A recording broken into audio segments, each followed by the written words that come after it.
إن الحمد لله نحمده ونستعينه ونستغفره ونعوذ بالله من شرور أنفسنا ومن سيئات أعمالنا من يهده الله فلا مضل له ومن يضلل فلا هادي له وأشهد أن لا إله إلا الله وحده لا شريك له وأشهد أن محمدًا عبده ورسوله أما بعد فإن خير الحديث كتاب الله وخير الهدي هدي محمد صلى الله عليه وسلم وشر الأمور محدثاتها وكل محدثة بدعة وكل بدعة ضلالة وكل ضلالة في النار. قال سبحانه وتعالى لقد كان لكم في رسول الله أسوة حسنة.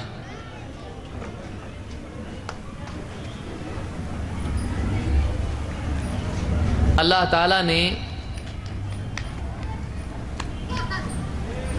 محمد الرسول اللہ صلی اللہ علیہ وسلم کو ساری انسانیت کے لیے اسوہ حسنہ قرار دیا ہے. قرآن کریم میں اللہ تعالیٰ نے صاف طور سے بات کہی ہے کہ اللہ کے رسول صلی اللہ علیہ وسلم کی زندگی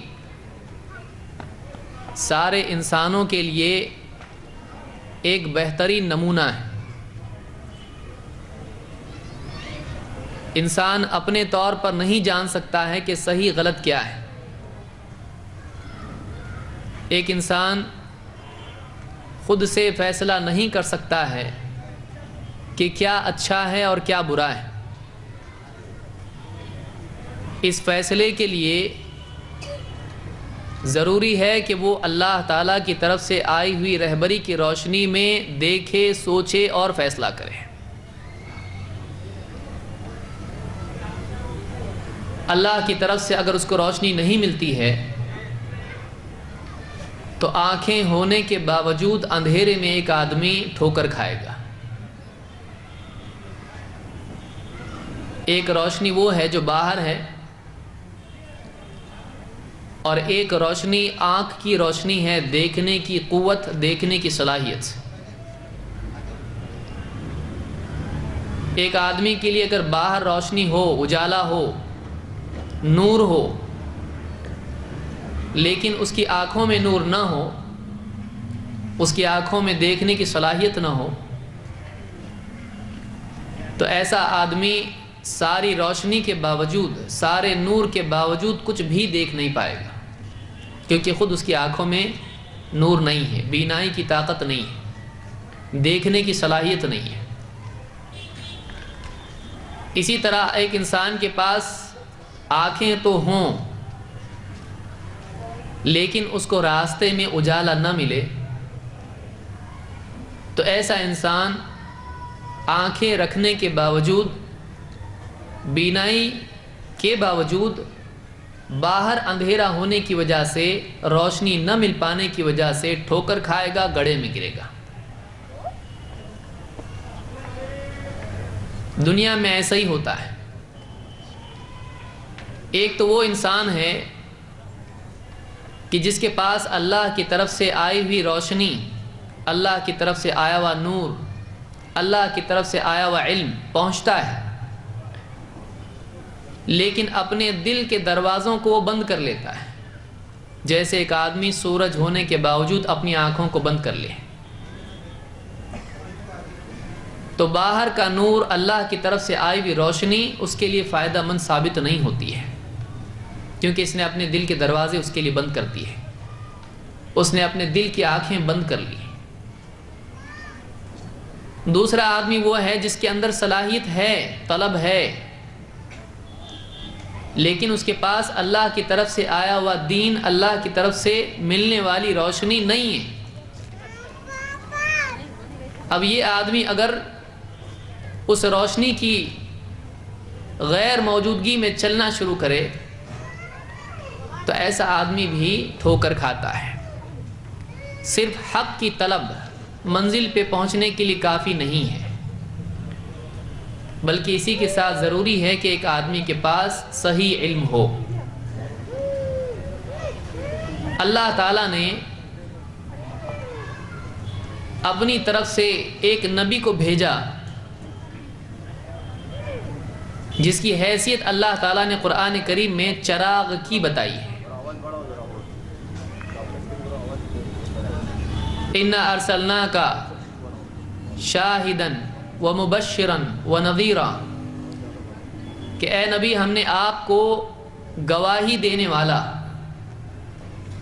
گواہ، شاہدن ومبشرن، لوگوں کو اچھے کاموں کے اوپر کیا اللہ کی طرف سے ملنے والا ہے اس کی خوشخبری دینے والا بنا کر بھیجا ہے۔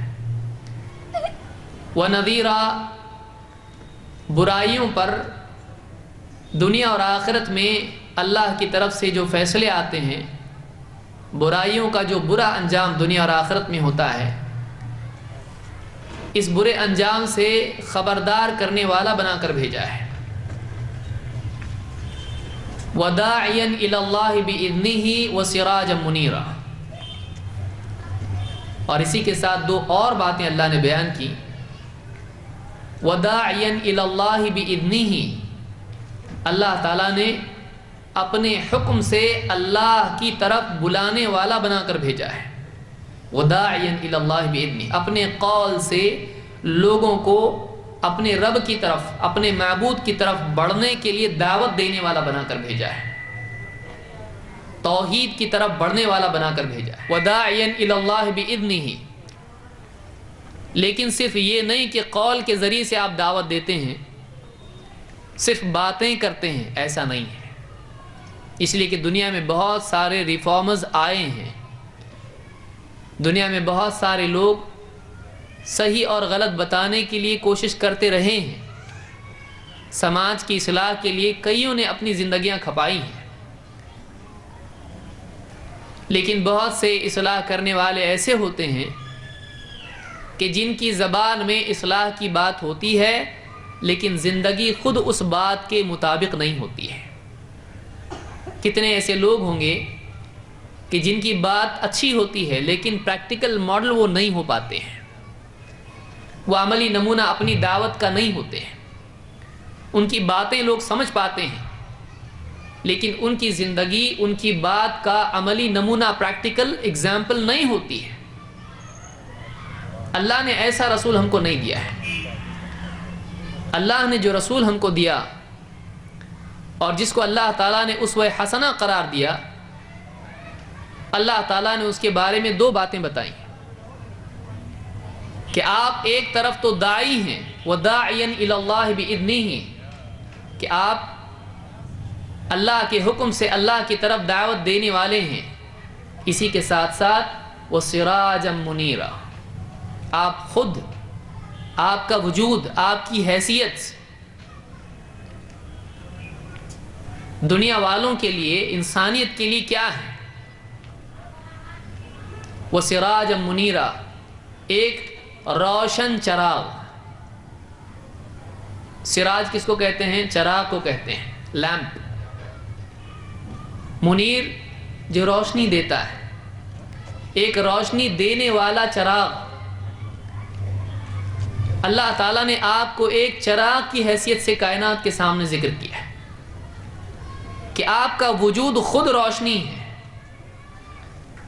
کہ ایک آدمی جو اندھیرے میں ہے، اگر اس کے پاس آپ کی عملی زندگی ہو، آپ کا اگزامپل ہو، وہ آپ کی زندگی کو دیکھے اور اس کو اپنے لیے نمونہ بنائے، رہنما بنائے، تو گویا اس نے ایک چراغ پا لیا، اس کو ایک نور کا چراغ مل گیا۔ جس کے پاس چراغ ہو اور اس کے دل میں بھی طلب ہو، ایسا آدمی کبھی ٹھوکر نہیں کھا سکتا ہے، ایسا آدمی کبھی گڑھے میں نہیں گر سکتا ہے۔ تو اللہ تعالیٰ نے اس آیت میں اللہ کے نبی صلی اللہ علیہ وسلم کو جہاں داعی قرار دیا ہے، وہیں اللہ تعالیٰ نے آپ کو عملی اعتبار سے لوگوں کے لیے آپ کے وجود کو ایک روشن چراغ قرار دیا ہے۔ اس حیثیت سے یہ ضروری ہو جاتا ہے کہ ایک انسان واقعی اپنی عملی زندگی میں ہر چیز کے فیصلے کے لیے، گائیڈنس کے لیے، پریکٹیکل ماڈل دیکھنے کے لیے محمد عربی صلی اللہ علیہ وسلم کی زندگی کا مطالعہ کریں۔ حال ہی کے ایک غیر مسلم لکھنے والے نے، مائیکل ہارٹ نے، اس بات کا اعتراف کیا ہے کہ واقعی اللہ کے نبی صلی اللہ علیہ وسلم کی زندگی تمام لوگوں کے لیے زندگی کے تمام مراحل میں، چاہے دینی معاملہ ہو یا دنیاوی، دونوں اعتبار سے بہترین نمونہ ہے۔ کیوں؟ اس لیے کہ آدمی اپنا نمونہ فیلئر کو نہیں بناتا ہے، سکسیسفل کو بناتا ہے۔ کوئی آدمی نہیں کہے گا دیکھو فیل ہو گیا اس کے پیچھے چلو، نہیں۔ انسان اپنے لیے ہمیشہ کامیاب کو نمونہ بناتا ہے۔ اور کامیاب دنیا میں دو طرح کے لوگ ہوئے ہیں۔ ایک وہ لوگ ہیں جنہوں نے دینی میدان کو چنا، اس میں کوشش کرتے رہے، انہوں نے اپنی اپنی قوم کی، اپنے اپنے لوگوں کی، جس طرح سے ان کے سامنے صحیح بات تھی، کوشش کی کہ ان کے اندر وہ چیز آ جائے۔ کچھ لوگ تھے جو دنیوی اعتبار سے انہوں نے کوششیں کی، سماج کی اصلاح کی، ایجوکیشن ہو، سائنس ہو، یا لوگوں کی بری عادتیں چھڑانا ہو، یا اور معاملات ہوں، حکومت کے معاملات ہوں۔ انہوں نے اس میدان کو چنا اور اس میدان میں بہت آگے نکل گئے۔ لیکن کوئی ایک شخصیت ایسی ہو جس نے دین اور دنیا، دینی میدان اور معاشرتی میدان، سوشل لیول پر، سیکولر لیول پر، دونوں میدانوں میں سماجی سطح پر بھی اور دینی سطح پر بھی کامیابی حاصل کی ہو، جس نے لوگوں کو غلط سوچ سے بھی نکالا ہو، اور جس نے ایک ایسا سماج بنایا ہو جو عدل اور انصاف اور بھلائیوں والا سماج ہو، جو اچھا سماج ہو، ایسا کون ہے جس نے صرف کہا نہیں بلکہ کیا؟ جس نے پورا ایک سوشل سٹرکچر ایسا بنایا کہ جو لوگوں کے لیے اگزامپل ہو، جو بعد والوں کے لیے ایک نمونہ ہو؟ کون ہے وہ؟ ظاہر بات ہے مسلمان سے آپ پوچھیں گے تو نیند میں سے بھی اٹھے گا تو محمد صلی اللہ علیہ وسلم کا بھی نام لے گا۔ تو مسلمان کا بولنا تو اپنے ہی نبی کے بارے میں بولنا ہوگا۔ لیکن عجیب بات یہ ہے کہ یہ بات ایک ایسے انسان نے کہی جو دین اعتبار سے عیسائی ہے، اور اس نے اپنی لسٹ میں جو زمین پر تاریخ میں انسانی تاریخ میں جتنی شخصیات آئیں ان کی لسٹ بنائی، اور سب میں آگے کسی کو رکھا تو محمد رسول اللہ صلی اللہ علیہ وسلم کو رکھا، اور عیسیٰ علیہ السلام کا نمبر اس نے بعد میں رکھا، حالانکہ وہ خود عیسائی ہے۔ اس نے اپنی کتاب میں ایک بہت اہم جملہ کہا ہے جو اسی بات کی وضاحت ہے، یا اختصار میں ایک بات اس نے کہہ دی ہے۔ اس نے کیا کہا؟ اس نے کہا he was the only man in history who was supremely successful on both the religious and secular levels۔ Michael Hart اپنی کتاب میں لکھتا ہے کہ he was the only man، اللہ کے نبی صلی اللہ علیہ وسلم، محمد صلی اللہ علیہ وسلم، انسان کی تاریخ میں، پوری تاریخ میں، جب سے انسان پیدا ہوا ہے، زمین پہ چلنے لگا، زمین پر قدم جب اس کے آئے، تب سے لے کر آج تک کی انسانی تاریخ میں، پوری تاریخ میں صرف ایک انسان ایسا دکھائی دیتا ہے جو دو سطحوں پر پوری طرح سپریملی سکسیسفل، چھوٹا موٹا سکسیس نہیں، بہت اعلیٰ درجے کی کامیابی جس نے حاصل کی دو سطحوں پر، ریلیجس اینڈ سیکولر لیولز، دینی سطح پر اور سماجی سطح پر، سیاسی سطح پر، معاشرتی سطح پر، دونوں سطحوں پر کامیاب ترین شخصیت اگر کوئی تھی تو محمد رسول اللہ صلی اللہ علیہ وسلم کی تھی۔ ظاہر بات ہے کہ اس اعتبار سے محمد رسول اللہ صلی اللہ علیہ وسلم کی زندگی کا مطالعہ کرنے کے بعد جب دوسرے لوگ اس نتیجے پر پہنچ رہے ہیں تو ایک مسلمان کو کتنا ضروری ہے کہ وہ اپنے نبی کی زندگی کا اور آپ کے اوصاف کا علم رکھے۔ اور خود اللہ تعالیٰ نے بھی اس بات کو قرآن کریم میں بیان کیا کہ مشرکین اسلام کو نہیں ماننے والے اس زمانے کے لوگ جو محمد صلی اللہ علیہ وسلم کی دعوت کو قبول نہیں کرتے تھے، انہوں نے جب آپ کے بارے میں کہنا شروع کیا کہ یہ شخص تو مجنون ہے، یہ ایسی بات کرتا ہے، ایسا ہوگا، یوں ہوگا، ایسا ہو ہی نہیں سکتا ہے، یہ آگے کی بات بتا رہا ہے، کامیابی ناکامی بتا رہا ہے، مرنے کے بعد کی باتیں بتا رہا ہے،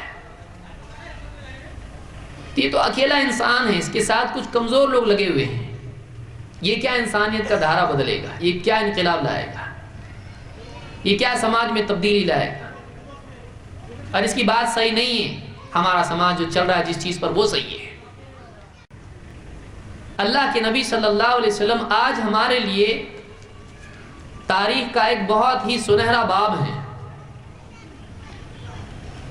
لیکن اس دور میں یہ بات نہیں تھی، اس دور میں آپ اکیلے انسان تھے جو عرب کے اس ریگستان میں اکیلے کھڑے ہو کر لوگوں کو اللہ کی طرف بلا رہے تھے اور ایک اچھے سماج کی تشکیل کی دعوت دے رہے تھے۔ اس وقت میں لوگوں کے سامنے آپ کی حیثیت گویا کہ ایک مجنون کی تھی، یہ کیا بول رہے ہیں، ایسا ہو ہی نہیں سکتا ہے، یہ امپاسبل بول رہے ہیں۔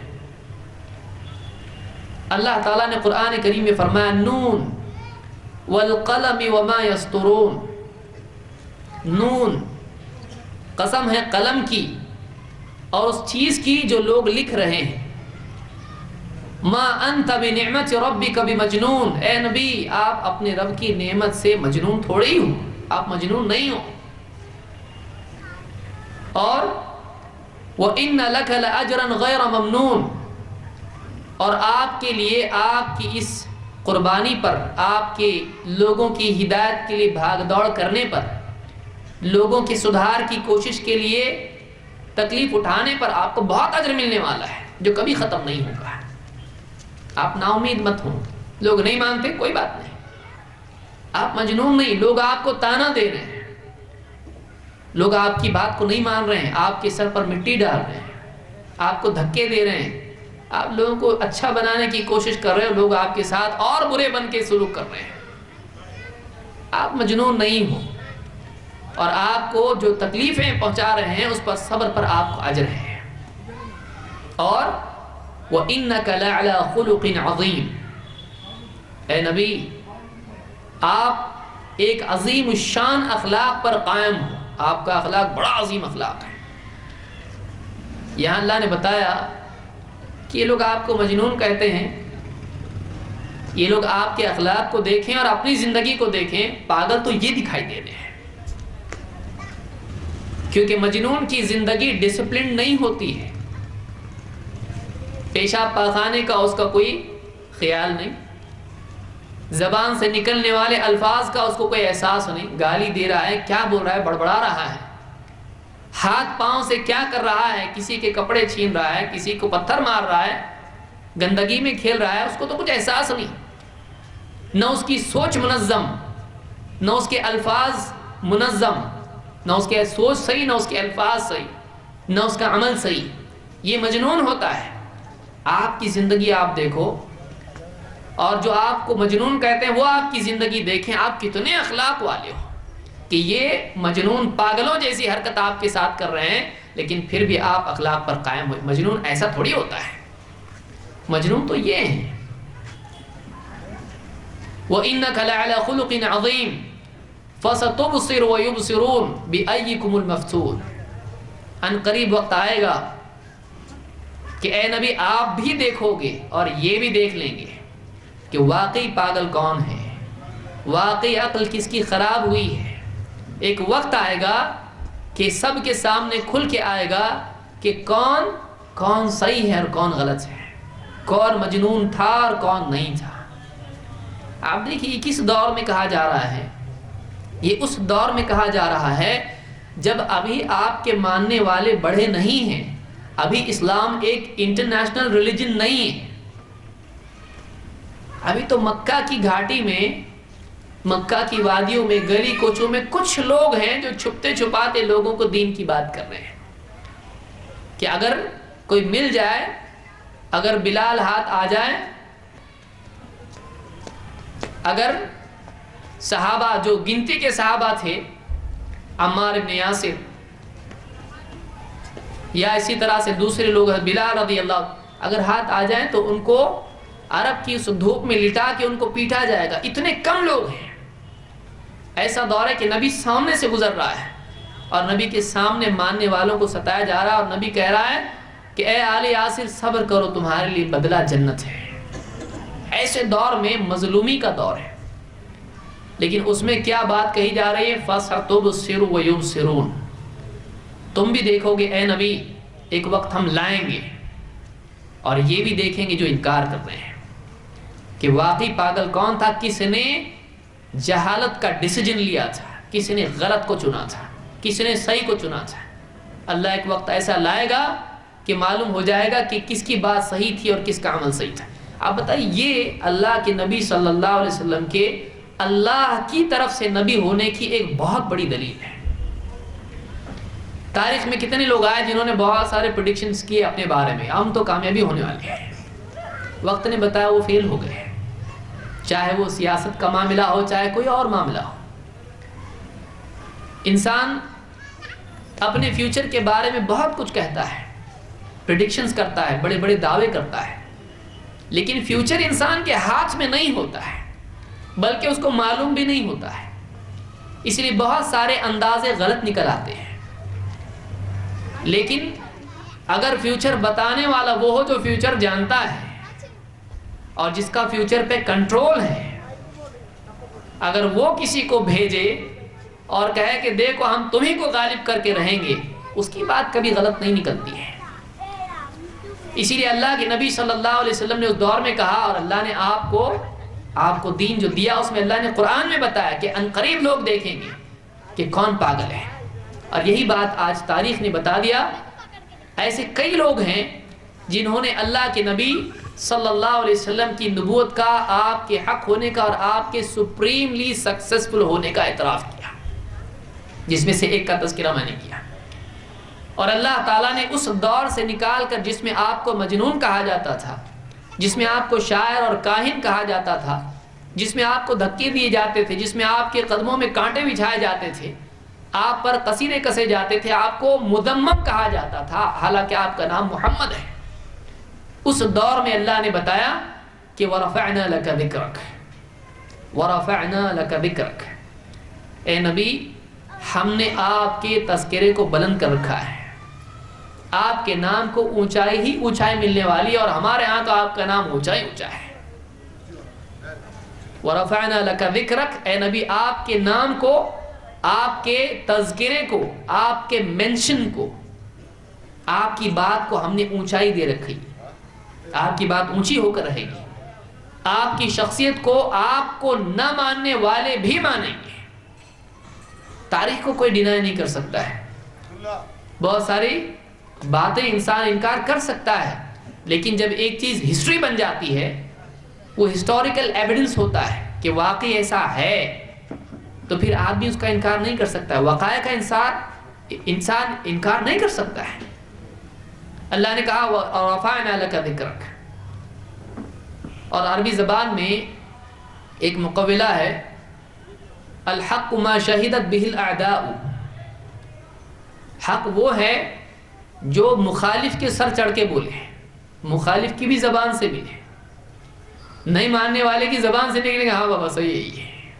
واقعی حق کی پاور اتنا ہوتا ہے، اور واقعی حق یہ ہے کہ نہیں ماننے والا بھی بولے کہ ہاں ایسا ہے، جو قبول نہ کرے اس کو بھی اعتراف کرنا پڑے۔ اور آپ دیکھیں گے کہ تاریخ میں کئی ایسی شخصیات ہیں جنہوں نے اللہ کے نبی صلی اللہ علیہ وسلم کے بارے میں اعتراف کیا کہ ایسی شخصیت نہیں نکلی، تاریخ میں کوئی ایسی شخصیت نہیں تھی، ہم نے بہت ڈھونڈا لیکن ایسا کوئی نہیں ملا ہم کو۔ کتنے لوگوں نے اعتراف کیا ہے، اور کئی لوگوں کے اسلام کا ذریعہ صرف یہ بنا کہ انہوں نے اللہ کے نبی صلی اللہ علیہ وسلم کی زندگی کا مطالعہ کیا، اور یہ مطالعہ کرنے والے کئی ایسے لوگ تھے جنہوں نے اللہ کے نبی صلی اللہ علیہ وسلم کے مطالعے کو نیگیٹو مائنڈ سے کیا، قرآن کو غلط ذہن سے پڑھا، اللہ کے نبی صلی اللہ علیہ وسلم کے بارے میں بدگمان ہو کر انہوں نے حدیث کو اور آپ کی زندگی کو، سیرت کو پڑھا، لیکن واقعی جب وہ پڑھتے چلے گئے تو پنہ پلٹاتے گئے اور آنکھوں سے پردے ہٹتے گئے، صفحات الٹتے گئے اور ان کی آنکھوں کے پردے ہٹتے گئے اور وہ اسلام کے دائرے میں داخل ہو گئے، کیونکہ اسلام سب کا ہے، کسی کی پراپرٹی نہیں ہے۔ اسلام کسی کی پراپرٹی نہیں ہے، اسلام سارے عالم کے لیے ہے، کسی مسلمان کے لیے۔ ہمارا اسلام ہمارا اس اعتبار سے کہ ہم مانتے ہیں لیکن پراپرٹی نہیں ہے، جیسے اللہ ہمارا ہے لیکن پراپرٹی نہیں ہے، ویسے اسلام بھی ہمارا ہے لیکن ہماری ملکیت نہیں، یہ سارے عالم کے لیے ہے، بلکہ یہ امانت ہے مسلمان کے پاس دوسروں کو پہنچانے کے لیے۔ تو آج عالمی سطح پر کئی ایسے لوگ گزرے ہیں تاریخ میں، جو ایسے لوگ نہیں تھے کہ بیچارے جن کو کچھ بھی آتا نہیں، بیٹھے بیٹھے کچھ بھی بول دیے، نہیں، بلکہ بہت پڑھے لکھے لوگ تھے جنہوں نے اپنا بھی پڑھا تھا اور دوسروں کا بھی پڑھا تھا۔ ہمارا حال تو کیا، اپنا ہی ابھی ڈھنگ سے پڑھے ہوئے نہیں ہے۔ کتنے مسلمان جو خود نبی کے بارے میں جانتے ہوں، ان کو کھلاڑیوں کے بارے میں معلوم ہے، ان کو ایکٹرز کے بارے میں معلوم ہے، ان کو سیاست دانوں کے بارے میں معلوم ہے، لیکن ان کو اگر معلوم نہیں ہے تو اپنے نبی صلی اللہ علیہ وسلم کے بارے میں نہیں معلوم کہ آپ کیسے تھے۔ اور آج عالمی سطح پر جب آپ کا تذکرہ چھڑ گیا ہے تو آج جو آپ صلی اللہ علیہ وسلم کے بارے میں منفی ذہن رکھتا ہے وہ بھی پڑھنے پر مجبور ہے۔ وَرَفَعْنَا لَكَ ذِكْرَكَ، ہم نے آپ کے تذکرے کو بلندی دی ہے، اونچائی دی ہے۔ مثال کے طور پر بہت ساری مثالیں ہیں، میں کچھ مثالیں یہاں دینا چاہتا ہوں۔ جارج برنارڈ شاء ایک آئرش آتھر ہے، اور یہ وہ شخصیت ہے کہ جو واحد شخصیت ہے جس نے دو چیزوں کو جمع کیا ہے۔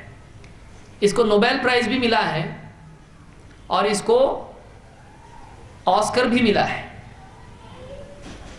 یہ ایک ناولسٹ تھا اور اس کی اپنی تحریک بھی تھی ایک۔ اس نے اللہ کے نبی صلی اللہ علیہ وسلم کے بارے میں کیا کہا ہے؟ وہ کہتا ہے، اور یہ بولنا کتنی بڑی بات ہے آپ دیکھیے، کیونکہ ڈکٹیٹرشپ جو ہے اس کو کوئی بھی اچھا نہیں مانتا ہے، لیکن وہ کیا بولتا ہے؟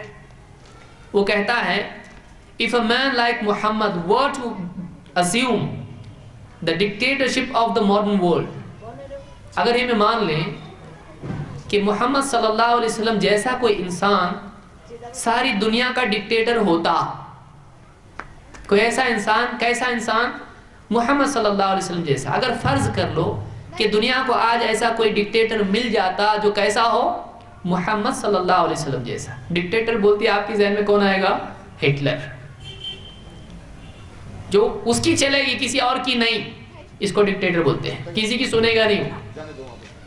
وہ کہتا ہے کہ اگر پوری دنیا کو، انسانیت کو، اس ماڈرن ورلڈ کو، دور جدید میں، پرانے زمانے کا بھی نہیں کہ اونٹ کے زمانے میں، بیل گاڑی کے زمانے میں نہیں، ماڈرن ورلڈ میں، اس دور جدید کو اگر محمد صلی اللہ علیہ وسلم جیسا کوئی ڈکٹیٹر مل جاتا تو کہتا ہے he would succeed in solving its problems that would bring it the much needed peace and happiness۔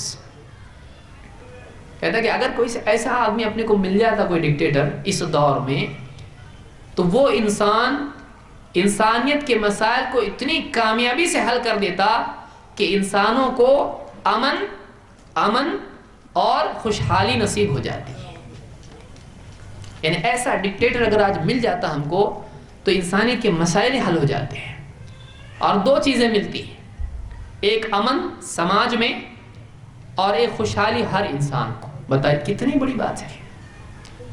یہ مسلمان ہے نہیں، لیکن اس نے پڑھا ہے، اس نے انصاف کے ساتھ پڑھا ہے۔ واقعی دیکھیں گے کون تھا انسان جس کو اتنے سارے لوگ مانتے ہیں۔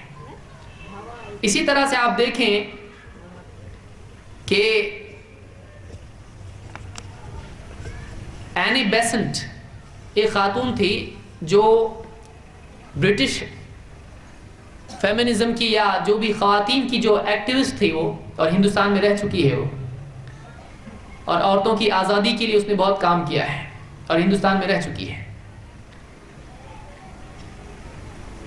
آپ سوچیے آج مسلمانوں کے بارے میں، اسلام کے بارے میں جو مین پرابلمس ہیں وہ دو ہیں بیسیکلی، ایک ٹیررزم، دو عورتوں کے اوپر ظلم۔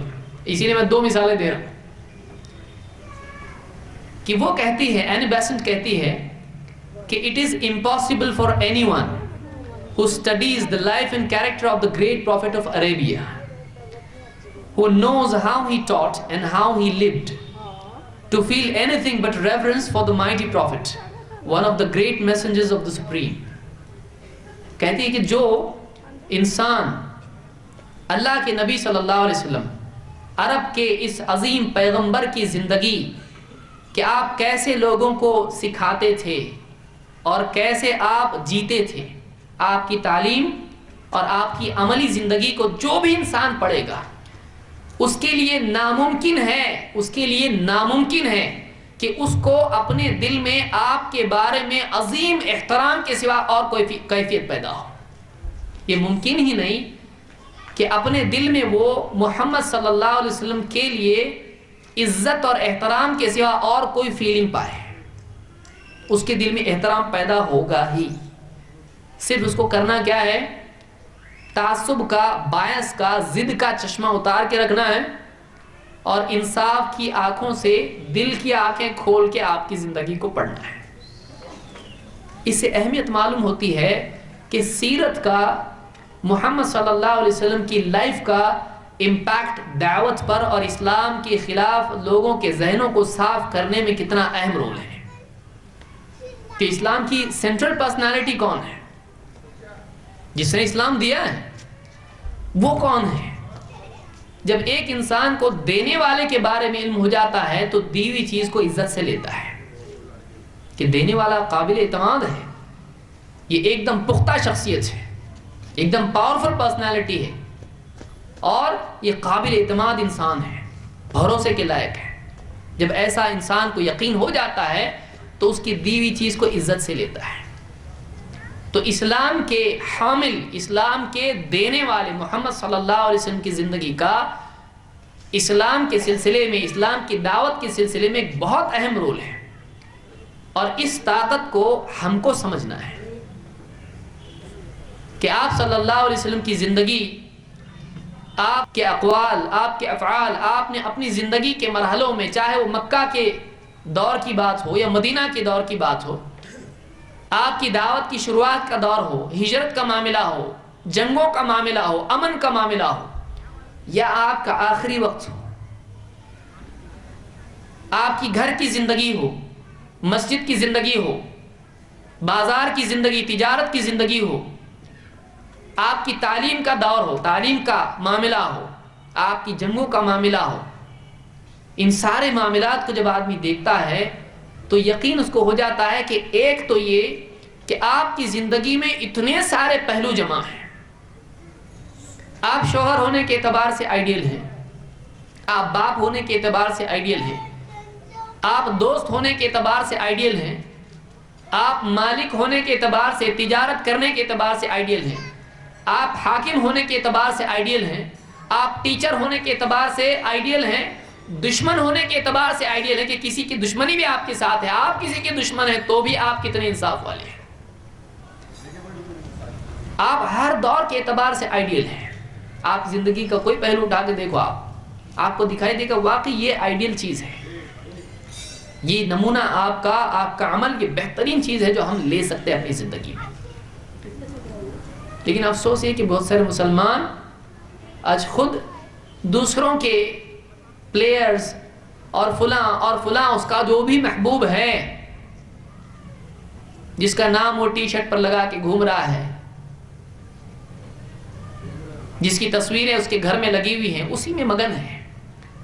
لیکن اس انسانیت کے رہبر اور انسانیت کو جہالت کی گڑھوں سے نکالنے والے انسان کے بارے میں اس کو معلوم نہیں، اور معلوم بھی نہیں اس کی زندگی میں اس کی زندگی کا عکس نہیں.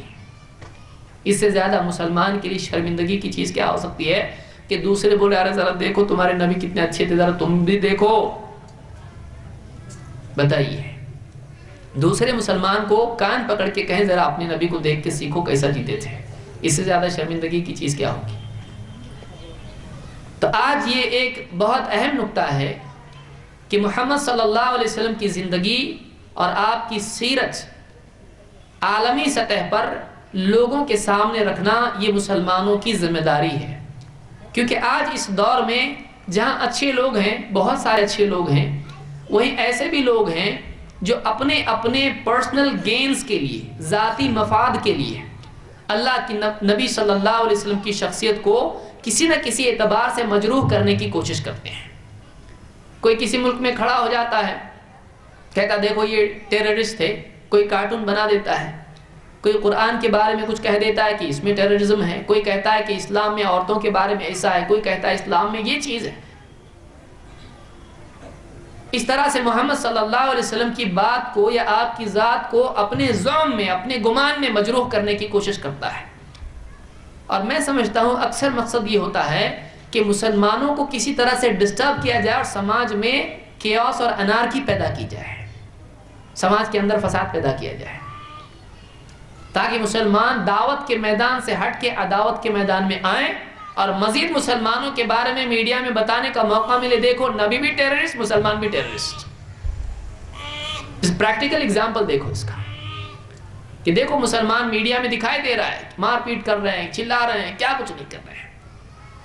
مسلمان بھولا بہلا ہے، جو بھی اس کو کسی بھی ٹرین میں بٹھا چھوڑ دیا، بغیر ٹکٹ کے چلا جاتا ہے، پوچھتا بھی نہیں کہاں جا رہی گاڑی۔ اتنا بھولا ہم کو نہیں بننا ہے کہ کوئی بھی آ کر ہم کو اشتعال دلائے اور ہم اس کے پیچھے چلے جائیں، جہاں وہ ہم کو لے جانا چاہتا ہے جائیں، ہم کو نہیں کرنا ہے۔